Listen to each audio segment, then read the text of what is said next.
Places That Count, Chapter 4 by Thomas F. Key. And closer to home, the birthplace of the caribou is sacred to us, so that we do not enter it even in times of famine, although hunting would be easy for us there. Joe Linklater and Faith Gimmel, representatives of Gwich'in Nation, writing about the Vadzi Gugi v. Dikent Guanli, the sacred place where life begins, on the Arctic National Wildlife Refuge. Washington Post, January 17, 2001. The United States and Canada, indigenous places not called TCPs. Scholars in the United States and Canada have written a good deal about what amount of traditional cultural places under various names and reflecting the viewpoints and methods of several disciplines. Some of the recent literature, particularly that dealing with places important to Indian tribes in the United States, refers more or less explicitly to National Register Bulletin 38 and the national requirements of NHPA and NEPA. We'll look at some of these studies in subsequent chapters. Other studies have been done on traditional places without reference to U.S. environment and historical preservation laws. Sorry, I keep slipping. Other studies have done on traditional places without reference to U.S. environmental and historic preservation laws, some of it by people who may think that TCP is the acronym for some kind of tissue paper. That's the literature I'd like to look at in this chapter to help put Bulletin 38 and TCPs in perspective. Indigenous places in Canada. In Canada, as in the United States and Australia, interest and controversy around Indigenous cultural places have surged in the last 2 decades. Canada's First Nations, like tribes such as tribes south of the border, have vigorously and effectively made their identities known to government and public alike. Land claims cases have resulted in investigations by government bodies which have required studies of traditional beliefs about land and places on the land. Many of the important places and cases are summarized by Susan Buggy in a 1999 analysis prepared for the Historic Sites and Monuments Board Canada, HSMBC.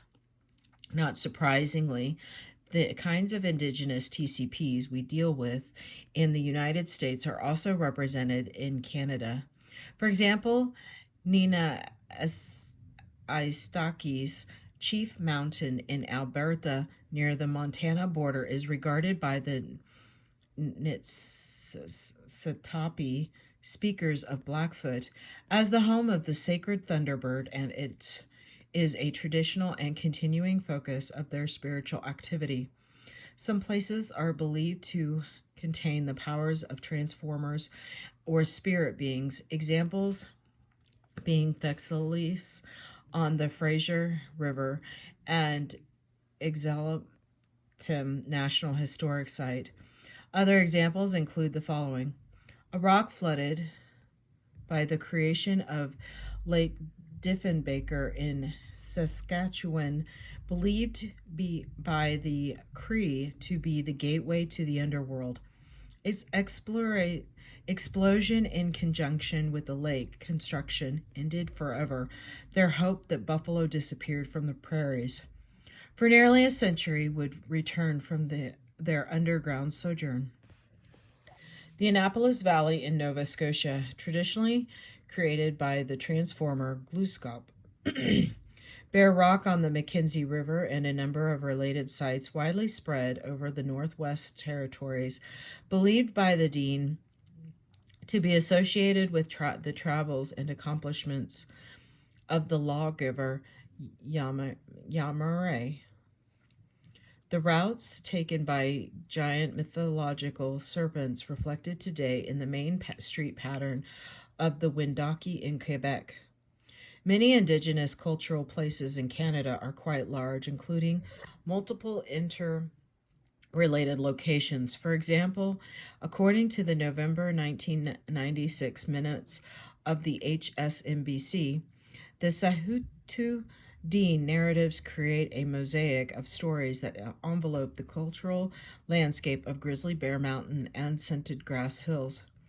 The web of myth and memory spread beyond the mountains to cover the whole western end of the Great Bear Lake, illustrating the complexity of the Sahutu Dean's landscape tradition. Places associated with spirits are thought to have special power, where the combination of spirits and place create environments favorable for spiritual communication. Such places may place strengthen vision quest experiences, but may also be dangerous. Some power places are reserved for us by the shamans. Traditional places are named and collectively constitute maps of indigenous groups, territories, each set of landmarks, guiding its people through space and, at the same time, encapsulating their history, values, and beliefs.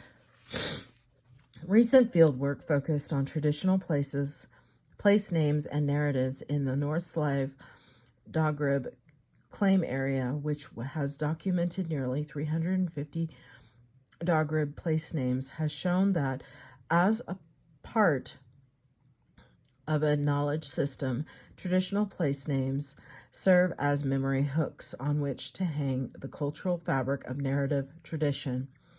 In this way, physical geography ordered by place names is transformed into a social landscape where culture and topography are symbolically fused.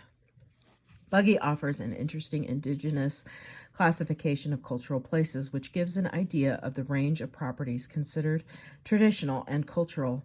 In Canada, both by Indigenous people and by government, Dogrib elders, she says, classify sacred sites in their landscape as reflections of the activities of cultural heroes, locations of spirit animals, usually malevolent, locations where the dreaming of culture heroes is associated with landscape features, places where important resources, example, ochre and stone, are found, and graves.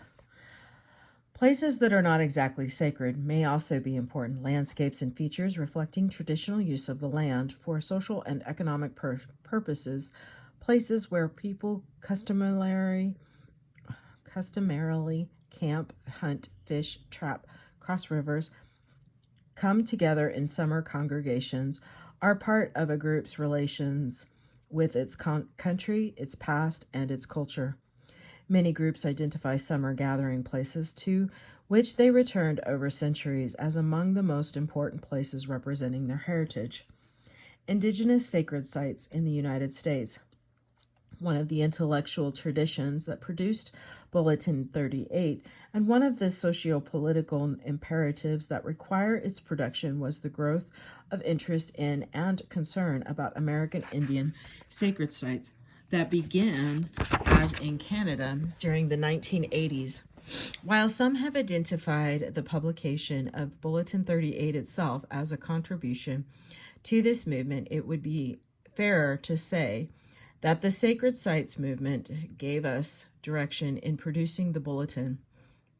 Andrew Gilliford's Sacred Objects and Sacred Places Preserving Tribal Traditions describe many of the better known and some not so well known indigenous spiritual places in the United States, and also discusses repatriation, museum issues, and living cultural traditions.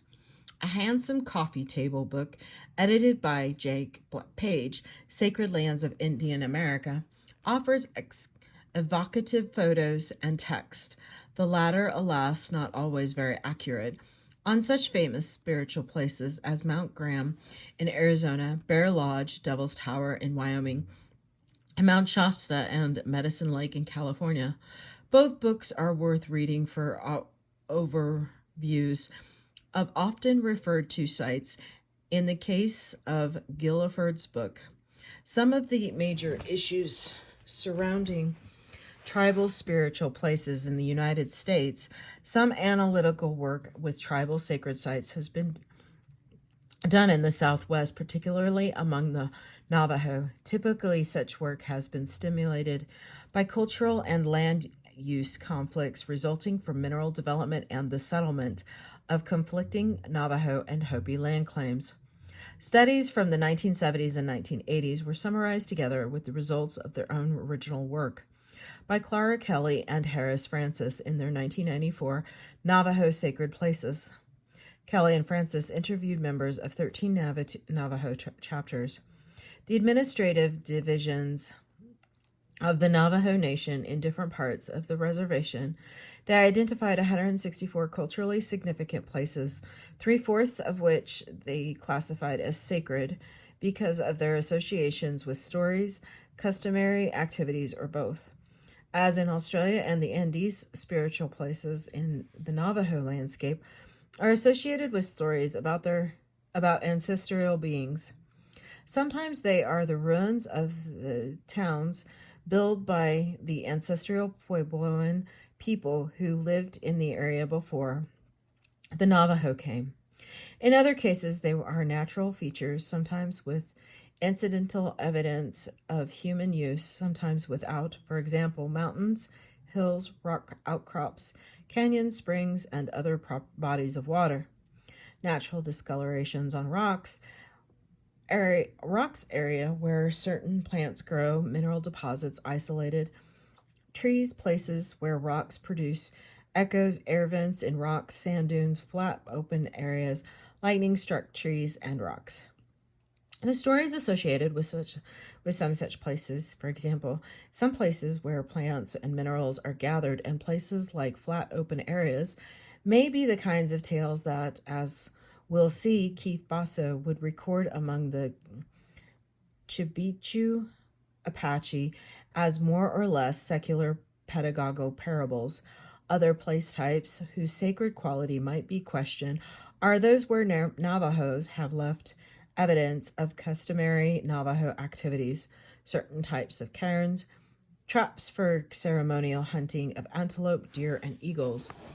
Whether an anthropologist calls a place sacred or not may depend more on the anthropologist's orientation than on the way Navajo or other indigenous people view it.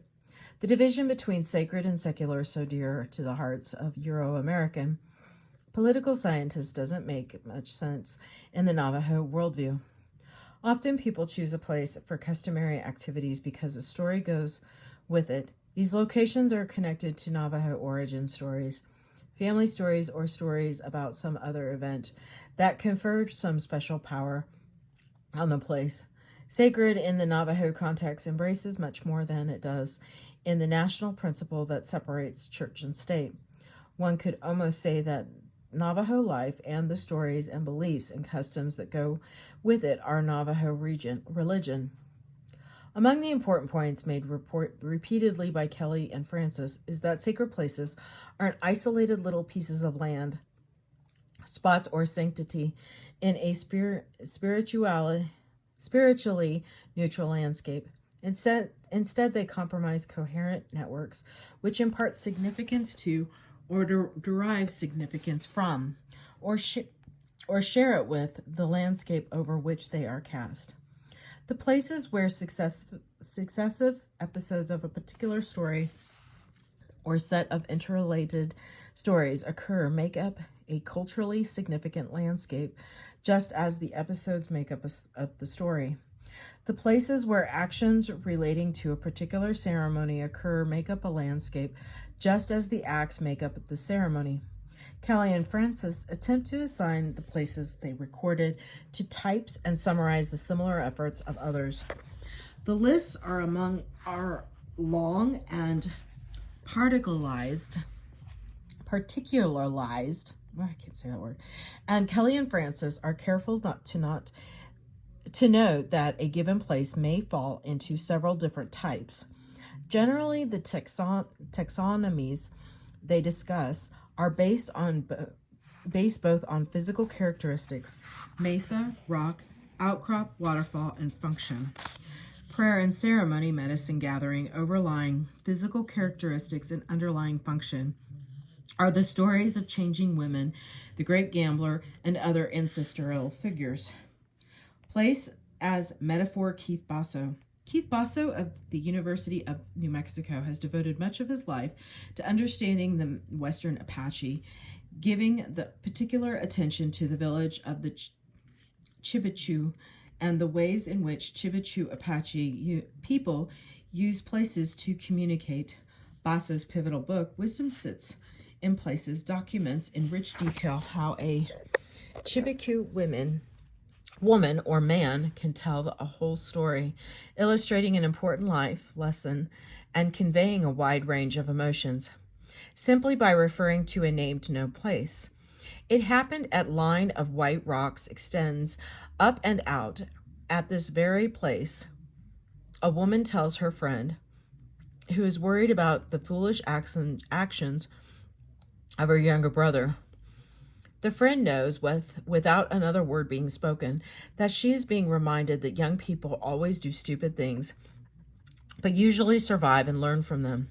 She knows this because her friend's reference to the place, line of white rocks, extends up and out, evokes an image in her mind that connects with a traditional story that teaches that lesson. It happened at whiteness spreads out, descending to water. Another friend throws in, evoking a complementary story. The sister is comforted, perhaps is given something to say to her brother, and is able to put her worry into a larger culturally coherent context. Basso discusses the roles played by dozens of named places in the landscape around Chibouque, most of them descriptively named natural places like scattered rocks stand erect, and water lies with mud in an open container. Each name evokes a picture, and each picture tells a story. Place names are used in all forms of Apache storytelling as situating devices, as conventionalized verbal instructions for locating narrated events in the physical settings where the events occurred. Thus, instead of describing these settings discursively, an Apache storyteller can simply employ their names, and Apache listeners, whether they have visited the sites or not, are able to imagine in some detail how they might appear. In this way, to borrow Hoyer's fallacious phrase, narrated events are spatially anchored at points on the land, and the evocative pictures presented by Western Apache place names become indispensable resources for the storyteller's craft. What the storyteller is about in many cases is literally helping his or her listeners achieve wisdom. Incorporating places and their meanings into a compact model of mental and social development, the Apache theory of wisdom proposes that the most inestimable qualities of human minds, keen and unhurried reasoning, resistance to fear and anxiety, and suppression of emotion born of hostility and pride, come into being through extended reflection on symbolic dimensions of the physical environment. Because place-associated stories reflect Apache oral history and belief, the use of place names as metaphors in Apache storytelling does more than simply permit the efficient delivery of food for thought. It also helps ground speaker and listeners alike in the values and history of the community.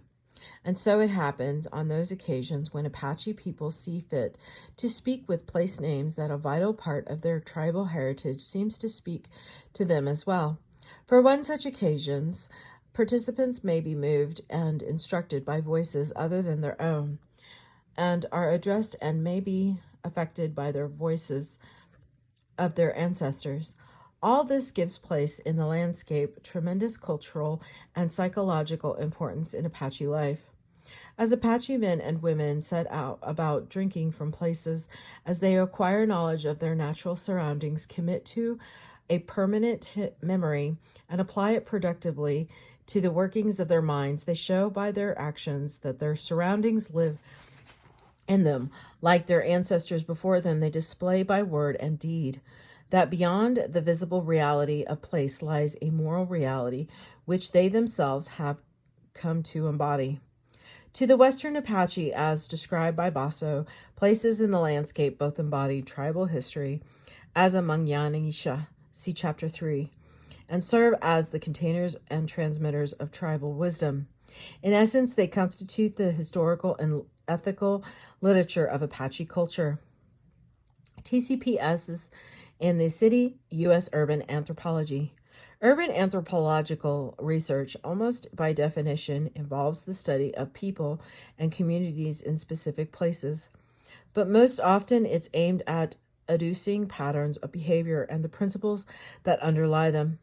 Rather than on place relationships themselves, some urban anthropological studies have been attentive to such relationships, however, seeking the roles places play in culture and the ways in which people feel attached to them.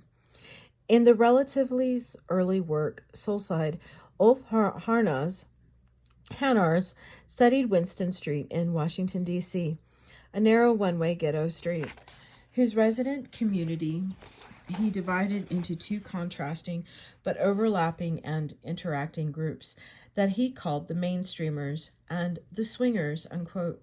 Hunter showed how the neighborhood and its institutions, bootlegging, numbers gaming, storefront churches, running mouse on front steps and street corners, music, and the pervasive notion of soul formed a culturally cohesive whole. The neighborhood is important to its residents, he said, because of the significance of ghetto, a specific culture to community integration.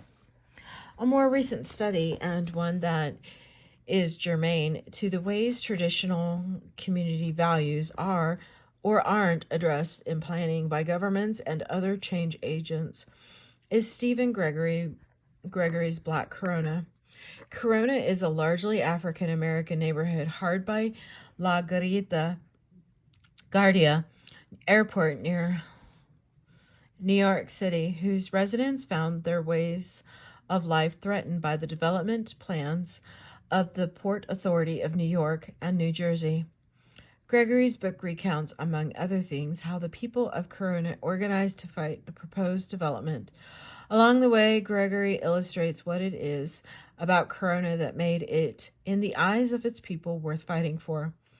Gregory's detailed account of Corona's history and contemporary ethnography would, I think, provide a good basis for arguing that Corona is eligible for the National Register as a TCP, though it's unlikely that Gregory, for one, would be interested in doing so.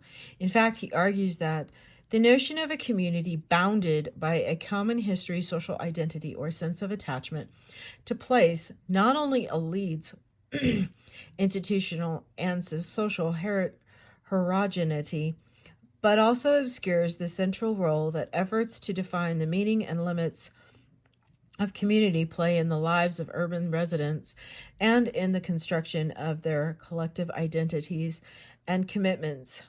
Black Corona is about political activism, not about place per se, but it's redolent with Corona's sense of place as viewed through the eyes of its activists and their families. Corona's people are clearly attached to the place, define themselves within reference to the place, and are deeply involved in the history that ties them to that place. Usefully, Gregory illustrates that the history of a place like Corona, as remembered by those who value it, is not just a matter of objective fact. It's something that has social utility and that is constructed and reinvented to serve social purposes. While doing my fieldwork, it quickly became apparent that activists continually recollected and reworked Corona's history to provide meaning and context. as well as narrative authority to interpretations of contemporary social conditions. Indeed, when Corona activists recalled the past, it was more often than not to interpret and communicate why they acted in the past and why they should continue to act in the future. Like my legs keep going. Like Chpt Apache, the people of Corona recall traditions in order to interpret, communicate, and set courses of future action, and Corona's people, like those of the Chpt, remember and talk about their history in place-focused terms. Gregory begins the book with a vignette from an interview with two elderly community activists who recall their lives and times with reference to community landmarks like the El Dorado Moving Picture Theater, later Antioch Baptist Church, and the Corona Congregational Church. Even earlier, Gregory writes of his own motivations in writing the book. He refers back to a boyhood trip with his father to Richmond, Virginia, to visit and view the mostly vanished scenes of the elderly Gregory's youth. It was as though he wanted me to see the places where he had endured and overcome the day-to-day brutalities of racism in America.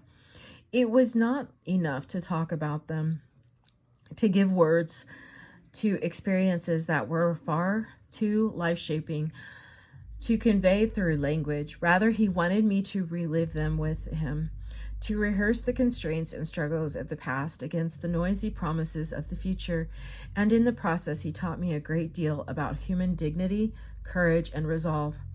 Chinatowns are commonly cited as examples of urban TCPs in National Register Bulletin 38.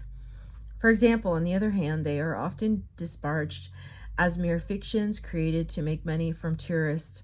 Rambles through San Francisco's Chinatown at many hours of the day and night have convinced me of its legitimacy as a culturally distinct community, but detailed ethnographies demonstrating this fact are not common. A recent and useful exception is John Lynn's reconstructing Chinatown. Lynn studied New York's Chinatown in ethnographic detail and historical depth, and he uses it to illustrate the history and cultural character of Chinatowns throughout the United States. He portrays Chinatown as an evolving community of multiple interest groups that interact with each other.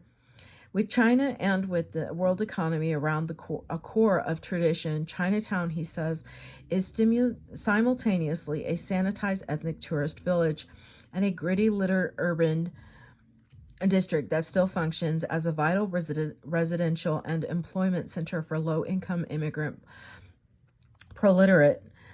It is a place in flux, reflecting interactions among its component social and economic groups and the outside world, both locally and globally, but it is a place whose cultural values, as defined by its inhabitants, are important to them.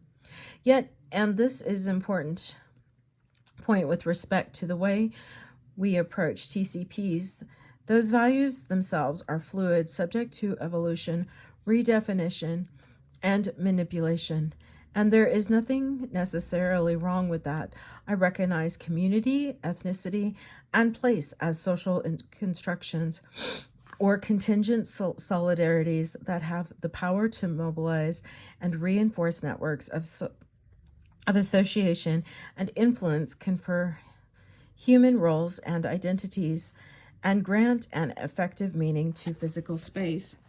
Not all traditional cultural neighborhoods are as ethnic as Chinatown or a Black Corona. The East End neighborhood of Cincinnati, Ohio, studied by Rhoda Halpern, is an example of a multi-ethnic working-class, semi-urban community that, like Corona, has fought to maintain its identity in the face of development. Like many TCPs, the East End is hard to define as a bounded physical entity. It is not a traditional urban ethnic community, for it is neither urban nor ethnic in the classic sense. It is made up of families with generally 5 or 6 generations, time, depth, and place. Many, both black and white, have roots in alpaca, but not all do. Some trace their roots to Europe or the rural American South. Although officially classified as one of the city's urban neighborhoods, its residents resist impersonal urbanism and urban institutions, most notably large schools, large hospitals, and large bureaucracies.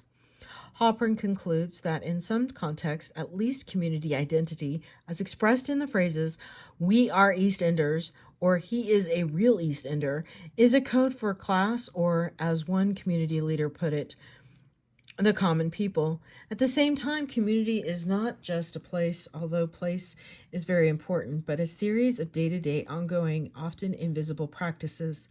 These practices are connected but not confined to place. To maintain the East End community for East Enders require residents and leaders alike to take community personally. The stakes are high: community identity, heritage, and survival. Harlequin's study spanned a time when the community was confronted with unwanted condominium development. The people of the East End practiced community, in Halpern's evocative term, by struggling with the city and developers against what they saw as a threat to their identity. Halpern quotes a letter written to the developers by a 14-year-old East Ender girl. "We love our street just the way it is. We do not need condos. We ain't got much. What we do have is special, and East End is all we got. Take that. You have nothing, no future, just a big place with rich snobby people. Take away the East End, we have nothing. After all, if someone took away your family, what would you have? So now do you get my point? East End is our family, and you're slowly ripping us apart." Other studies in urban anthropology also touch on the felt relationships between people and place, though few that I know of are as richly detailed as Harlequin, like Honars, Gregory, Lynn, and others, but with more intensity evokes the role that place plays in the identities of cities' social groups. At the same time, she illustrates that the place per se is not exactly the issue. The East End won't go away even if it is built up in wall-to-wall condos. It will still be a physical place, but if its people aren't able to live there, or if the physical and social characteristics that make it theirs are transformed, if they are no longer able to practice community as East Enders, then it will truly have been taken away from them. Documentaries of folk life. In the beginning, there were folklores, story myths, tall tales. The study of folklore has been pursued by academics, avocationals for many years. Folklore always has a place of referent. You don't find tales of Paul Bunyan in Arizona, but these referents tend to be pretty general. Other aspects of folk expressive culture, music, poetry, painting, handwork, and folk material culture as expressed in tools, handcrafts, and the like, similarly have regional connections but are seldom very explicitly tied to particular places. Folklore and folk expressive culture came together to beget folk life, the study of how folk culture operates and operated on the ground. Folk life studies tend to be at least region-specific and often address specific places. The differences are small between folk life studies and the descriptive ethnographies done by anthropologists, usually focusing on such groups as the Amish. Indeed, folk life specialists refer to their fieldwork as ethnography. In Chapter 2, I described how the American Folklife Center in the Library of Congress set out in the 1980s to explore the relationship between research in folklife and historic preservation. Under the rubric Cultural Conservation, this effort, in which I was marginally involved, helped from my perception of what TCPs are. Mary Hufford's work in the Pinlands was particularly influential. The Pinelands, 1,000,000 acres or so of piney woods and cranberry bogs along New Jersey's Atlantic shore, east of Philadelphia, had recently been designated a national reserve by Congress, and a comprehensive plan for the area was being developed. Hufford and her team set out to document the traditional life of the Pineys. Whatever their connections with the rest of the world, the Pineys are a self-identified localized community or network of community whose members relate to the Pinelands through residence and an intimate involvement in their environment. They hunt and fish in the marshes, run oyster boats out from the bays or garvies, and sneak boats in the channels, harvest cranberries in the bogs, and fight the fires that sweep through the forest in the dry seasons. They have songs and stories and folk tales, even their own special monster, the Jersey Devil. They understand themselves as linked to the Pinelands and its special places special to them, if not to outsiders, and that linkage is fundamental to their identity. Hufford wrote a short but rich account of the Pineys and their world as I reread it now. It seems like one of the best TCP studies I've seen, except that, of course, it doesn't include an analysis of National Register eligibility. It does lead to explicit management recommendations, though, seemingly very reasonable ones. I'm afraid to look into the extent to which anyone in authority has attended to them for fear of being disappointed. Meanwhile, the Folklife Center teamed up with the National Park Service, NPS, and the Utah at SHPO to produce the first major published study of a place explicitly blending folklife and historic preservation perspectives. The subject was Grouse Creek, a Mormon cowboy community in Utah. Grouse Creek is a cluster of long-established working cattle ranches, which was evaluated as a historic property with the reference to the relationships between the overall place and the way people lived and worked there. At the time the study was done, it seemed quite exciting, an effort to bring living culture as it relates to place into the ambit of the National Register. Rereading the report today is an odd experience. It seems stilted in academic, almost lifeless, despite its detailed description of Grouse Creek's richly textured socio-cultural life through the time. This is not solely the fault of the author's attempt to relate their work to the National Register, though that is a large part of the problem. Folklife as a discipline is oriented toward documentation, preserving things by getting them down on paper in other media. In museums like the National Register, it has a certain disengaged quality that can suck the life out of its products. But the Grouse Creek report has value, not only as a piece of history in itself, but for what it says about what makes the community eligible for the National Register. Not all of what it says. There's a dreadful turgid bit about how the place reflects various contexts, the National Register's preoccupation in the late 1980s, but the connections between people and the past were revealed by the examination of the cultural landscape, the arrangement on the land, buildings, fences, irrigation systems, and the like. The connection was also evident in the things people do. While things have changed and will continue to change, the way of life that was established in Grouse Creek during the late 19th and early 20th centuries continues to exert a powerful influence on contemporary activities and practices. What the Pinelands and Grouse Creek and other folklife studies of specific places do is to show the relationship among place, people, and perceptions of value, of appropriate ways to live and interact with others, of what's important in the environment, of what makes a good tool or house or fence or duck hunting spot or irrigation ditch.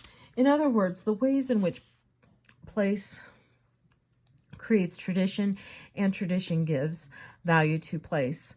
Community-oriented landscape architects and planners. Landscape architects and and planners interested in community identity have studied, documented, and sought to preserve TCP-like places. The work of Randolph Hester, a landscape architect at the University of California, Berkeley, and his colleagues is notable. Hester's approach is neatly summarized in his 1987 article in the Landscape Architecture Journal, Place, entitled Subconscious Landscapes of the Heart. His example is the small coastal community of Montejo, North Carolina. Montejo, a once busy port that had been languishing in oblivion since it was bypassed by highways in the 1950s, was trying to revitalize itself, but wanted to avoid suffering. The eventual demise of existing community traditions, destruction of valued places, and replacement by a phony folk culture. The community engaged Hester to help. He and his colleagues consulted with the residents, administered a questionnaire, observed people at work and play, mapped where they unconsciously interacted, and developed a map and list, ranked and weighted, of places the community seemed to value. This they took back to the community for discussion and correction.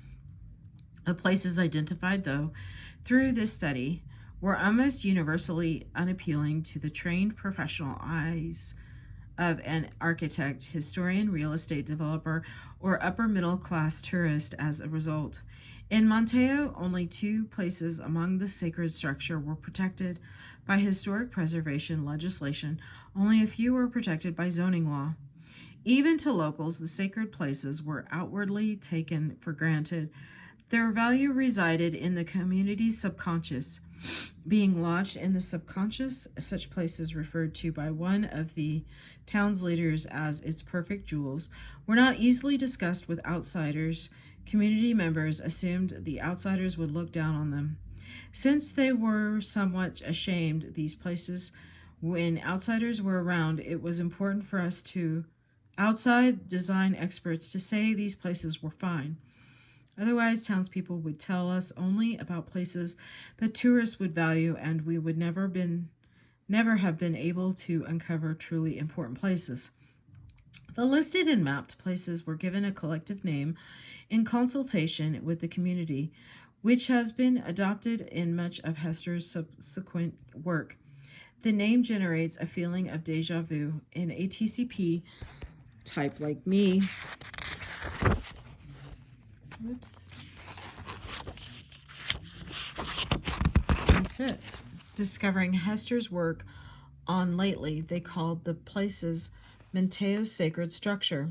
And that's the end of chapter 4. Thank you.